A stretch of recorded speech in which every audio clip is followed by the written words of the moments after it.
भगवान को समाचार जब दिया था, लंका जलाकर लौट आए थे हनुमान जी, तो अधीर होकर रघुवीर ने कहा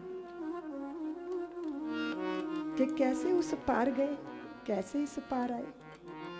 हनुमंत लाल बोले, प्रभु आपने जो राम नाम अंकित मुद्रिका दी थी ना, मैं उसके बल से उस पार गया, फिर इस पार कैसे आ गए। माता जानकी ने चूड़ामणि दी, मैं उसके बल पर इस पार आया। तो ये बताओ हनुमंत लाल, लंका कैसे जली। तो हनुमान बोले, प्रभु माता जानकी के हृदय में आपके विरह की आग जली है, ज्वालाएं भड़क रही हैं। उसी आग ने लंका को जलाकर भस्म कर दिया। कितना बड़ा कार्य किया हनुमंत लाल ने, पर श्रेय नहीं लूट रहे। ये नहीं कह रहे कि मैंने तुम्हारे लिए ये किया, ये किया, ये किया।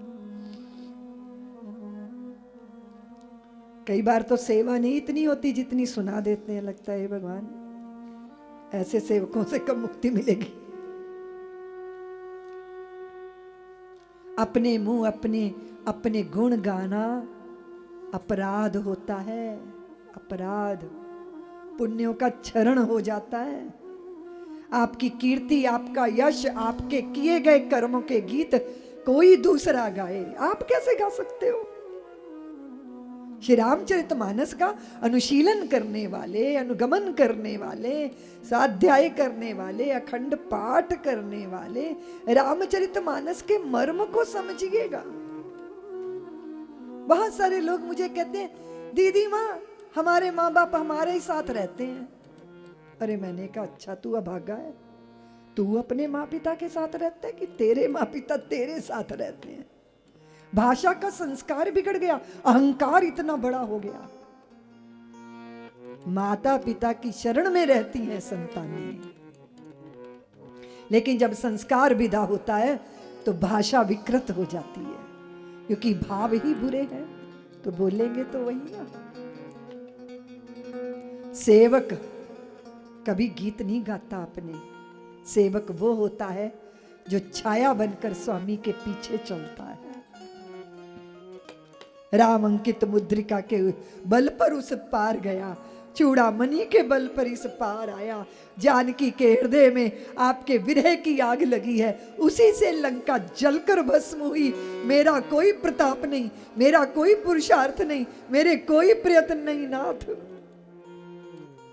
मैं अक्सर कहा करती हूं कि कर्ता केवल परमेश्वर है, ना मैं कुछ हूं ना तुम कुछ हो। उसने जिससे जो चाहा है उससे वैसा काम लिया है।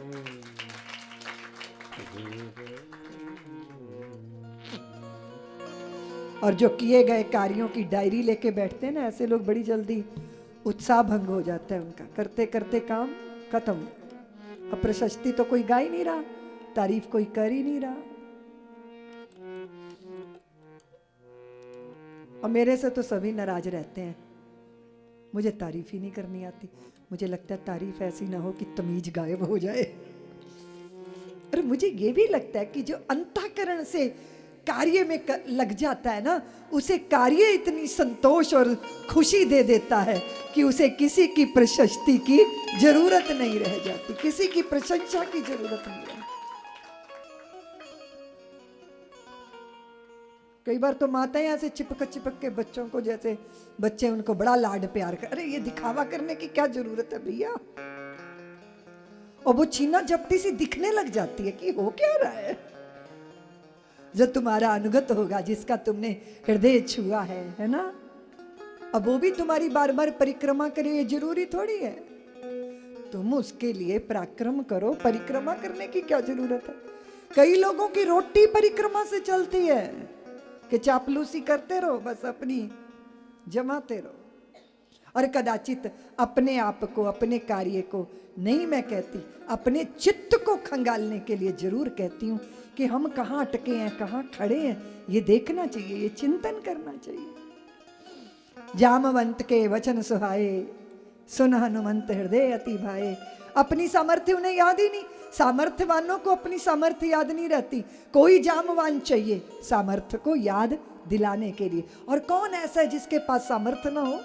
सबके पास सामर्थ्य है। अगर मैं तुम्हें कहूं भागो, तुम भागोगे? ढंग से नहीं भागोगे। कोई बंदूक लेके पीछे लग जाए, फिर देखो कैसे भागोगे। बिल्कुल मिल्खा सिंह के बाप बन जाओगे। इसका मतलब क्या है कि भागने की सामर्थ्य तो थी, पर उस सामर्थ्य का पूरा उपयोग नहीं किया। अगर विजय पाना चाहते हो तो सेवक धर्म सजग, चारों तरफ क्या हो रहा है उसके बारे में सजगता होनी जरूरी है। और भारत जैसा देश तो आंतरिक बहुत सारी कठिनाइयों से गुजरता है।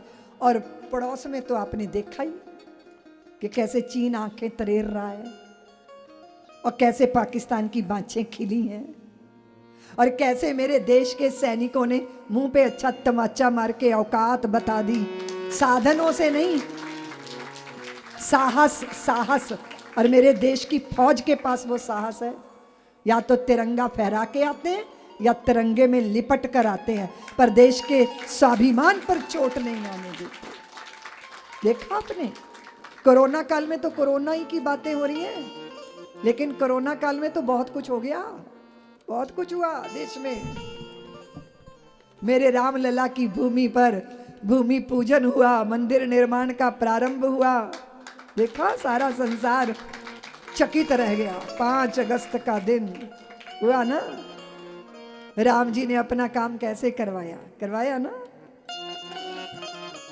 राम जी करा रहे हैं, राम जी का काम है। राम जी के काम में काहे का विराम है। जिंदा रहे तो जग जीवन ललाम है, मर भी गए तो रहने को स्वर्ग धाम है। हमको तो काम बस राम जी के काम से, राम जी का मंदिर बनेगा धूमधाम से। समाज जो चाहे सो हो सकता है, पर चाहो तो शुभ, चाहो तो शिव संकल्प धारण तो करो और तय करो। कोल हो, भील हो, बनवासी हो, गिरिवासी हो, नगरवासी हो, कोई भी जात हो, कोई भी बिरादरी हो, है तो हम माँ भारती की संतानें ना। तो इस देश में बहुत सारी ऐसी ताकतें हैं जो जातिवाद की आग भड़का के हमारे समाज के ताने बाने तोड़ना चाहते हैं। ऐसे लोगों को सफल नहीं होने देना। इसलिए विजयादशमी पर संकल्प कीजिए कि हम यदि आपस में बट जाएंगे, हिंदू चेतना के बिंदु धुंध लाएंगे। राम शबरी के बेर कैसे खाएंगे, वाल्मीकि सीता को कैसे निभाएंगे।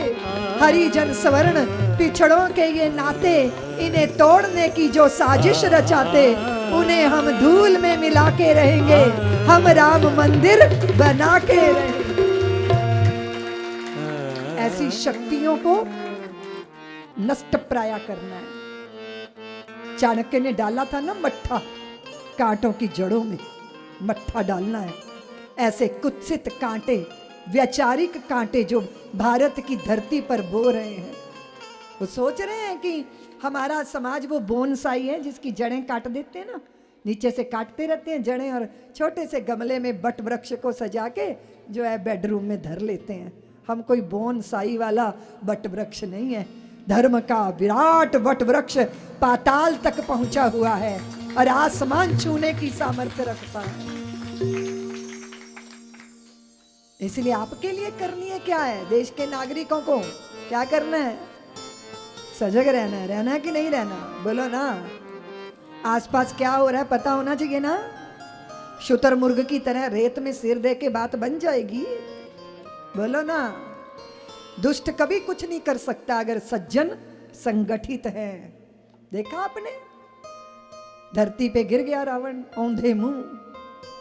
भगवान के पास तो साधन नहीं थे, साहस था, संगठन था, सौमनस्यता थी, सबके गुणों की इज्जत करने की सामर्थ्य थी। बानर वृक्षों के ऊपर बैठे रहते थे, फल तोड़ तोड़ ऊपर गिराते रहते थे, और मेरे रघुवीर मुस्कुरा के उनकी गतिविधियां देखते रहते थे। कभी नहीं लगा कि मैं रघुवंशी हूं, मेरे साथ ये कैसा व्यवहार हो रहा है। जिनसे मित्रता ठानी है वो तो अपना आचरण दिखाएंगे ही ना। कितनी विनम्रता चाहिए। इसलिए जोड़ने वाले को कितनी विनम्रता चाहिए। इसको कहते हैं लोक संग्रह। लोक संग्रह कीजिए। राम जी की पूजा करने भर से क्या हो जाएगा? राम जी तो बनकर जीना पड़ेगा ना। वो पिए शीत तुम आतप घाम पियो रे, वो जपे नाम तुम बनकर राम जियो रे। सब्सक्राइब करें साध्वी ऋतंभरा जी के YouTube चैनल को और हमारे वीडियो को सबसे पहले देखने के लिए बेल आइकन को दबाना न भूलें।